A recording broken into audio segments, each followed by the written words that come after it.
Hello and welcome to the Ant-Man channel on this Black Friday, the 29th of November 2013. And I am, Ant-Man. And I got this in front of me right here from WND under the column Faith, and it is entitled, Rush Limbaugh Scorches Pope Francis. Very clear he doesn't know what he's talking about. This is written by Kathy Shadle. So Rush Limbaugh here has something to say. Radio giant Rush Limbaugh is scorching the leader of the Roman Catholic Church for criticizing unfettered capitalism, saying this is just pure Marxism coming out of the mouth of the Pope. You know the Pope, Pope Francis, has issued an official papal proclamation, and it's sad. Limbaugh said on his national broadcast Wednesday, "It's actually unbelievable. It's sad because this Pope makes it very clear he doesn't know what he's talking about when it comes to capitalism and socialism and so forth. I'm not Catholic," Limbaugh added, "but up until this I admired the man." Okay? See, when people say stuff like that, it kind of makes me think like you're a shill. Like you're pretending to be for me and the American people, but you're really not, are you? You understand, or you're probably enslaved by a lot of misinformation, or I don't know. I don't believe that someone like Rush Limbaugh is ignorant about politics and about what the Catholic Church is all about. Don't consider Catholicism as Protestantism. I don't consider that to be Christianity, even though people think and say that. I don't think it's true. Catholicism is not Christianity. It is very different. Our histories are completely different. Oh, and thank you very much, Roman Catholic Church, for making it very easy for everybody to be totally misinformed and think that the Christians are the ones to blame for the Crusades and all the indulgences and purgatory and all that. Thank you. We get all the heat for that. Not you guys. We do.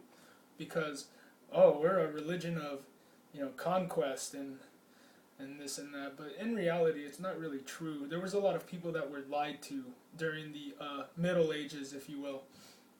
In the 84-page document titled Evangelii Gaudium, which was released Tuesday, Pope Francis was called upon politicians to provide dignified work, education, and health care to all citizens. If you're not familiar with socialism, this is where the rubber meets the road. Giving, charity, wanting to help other people comes from your free will. It comes from your will to do it. Nobody can force you to be charitable and be giving and want to care for other people. If you're forced to do that, then it's not charity. It's socialism. It's giving people the feeling that they deserve something that they didn't work for. It's really amazing. Someone coming to put a gun to your head and taking something from you to give it to someone else because they feel entitled to have it.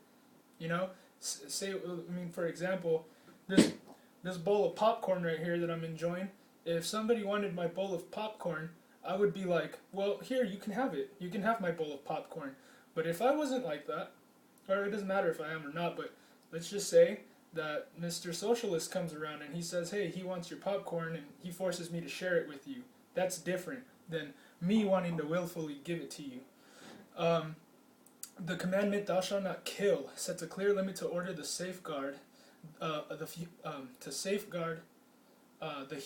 value of human life, wrote the Pope. Today we also have to say thou shalt not to an economy of exclusion and inequality, such an economy kills. Noting that he had visited the Vatican numerous times, Limbaugh observed wryly, "Believe me, it wouldn't exist without tons of money. Somebody has either written this for the Pope or gotten to him. This is pure Marxism." Every single historian, theologian, philosopher, everybody. There's a tremendously large list of people from the Middle Ages until now that have said that the Pope is the Antichrist. You can see it now. Has Rome ever really died? No. I think that the Roman Catholic Church and the Nazis have they're in cahoots with each other, and they're still around, and they still have an agenda, and they're still like a state institution for some reason. Hello, why doesn't anyone question these things? Christianity would never want to be a state institution because it has nothing to do, the government has nothing to say. It's called religious freedom.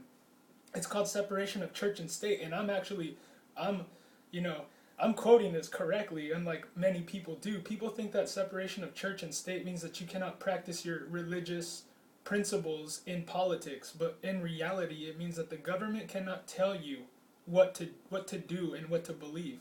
That's the truth about what separation in church and state is about. So the government really has no purpose to be in our private lives and our beliefs. The radio host commented on the Pope's statement while reading excerpts. I can't ever say this word, excerpts, from the document regarding Francis's call on governments to increase their job creation efforts. Limbaugh countered, no government can create jobs. All they can do is hamper job creation. The Pope also exhorted the rich to share their wealth with the poor, but Limbaugh noted, Americans are already among the world's most generous charitable donors. And besides that, charity cannot compete with capitalism when it comes to bringing people out of poverty. Limbaugh added that an honest, objective look at the history of the United States is all you need to understand true capitalism is all about. Calling the Pope's critique of capitalism totally dramatically embarrassing, wrong.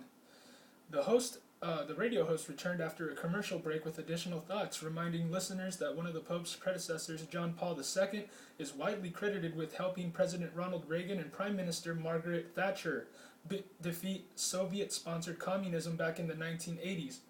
They're a very, from what I see in history, they're very opportunistic. They want to be a superpower. They did it with the Romans.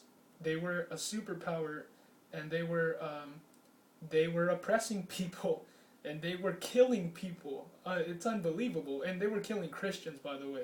People that actually read the Bible and understood what it said and was like, hey, you guys can't tell us that's in the Bible if it's not, that we need to worship you and that we need to pay indulgences to get to heaven and to save us from purgatory. There's nothing in the Bible about any of that. Purgatory doesn't exist. You're not God. You know, and then they got persecuted.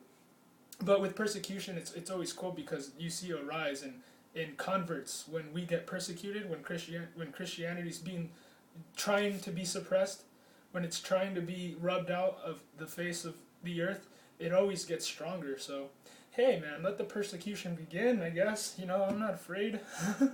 Anyways, there has been a long-standing tension between the church and communism, Limbaugh observed. That's what makes this, to me, really remarkable, unfettered, anti-capitalist dictate. This would have been unthinkable for a pope to believe or say just a few years ago. Limbaugh noted that the Catholic Church in the United States has a $170 billion budget. What? It's also the largest landowner in Manhattan. They have a lot of money, Limbaugh said. They wouldn't be able to reach out the way they do without a lot of money. Unbelievable. But hey, there's a fine line. There's a very fine line. I mean, to just say to you Catholics, you know, run for your lives. It's not, you're practicing religion. Try practicing Reformed theology and not be religious and not believe what everyone tells you. Why don't you read the Bible for yourself? You have the capacity to understand it if you try. And I never read my Bible without praying first because I want the Holy Spirit to guide me because I cannot understand it on my own. That's why when people say, I've read the Bible and it's all about slavery and killing people, and it's because they don't read it with an open heart and to understand that these are normal people like you and me. The people in the Bible aren't some like super perfect people. They're normal people and normal things happen to them, like prostitution and going on and being like Naaman, the guy that was like a man of valor and stuff like that. It's very practical, but everybody expects to read the Bible and it's just full of perfect people and it's like, oh, this is what God intends. No, dude, it's the total depravity of our nature because we are sinful. Anyways, read it on your own and see. Don't believe everything you're told. God bless.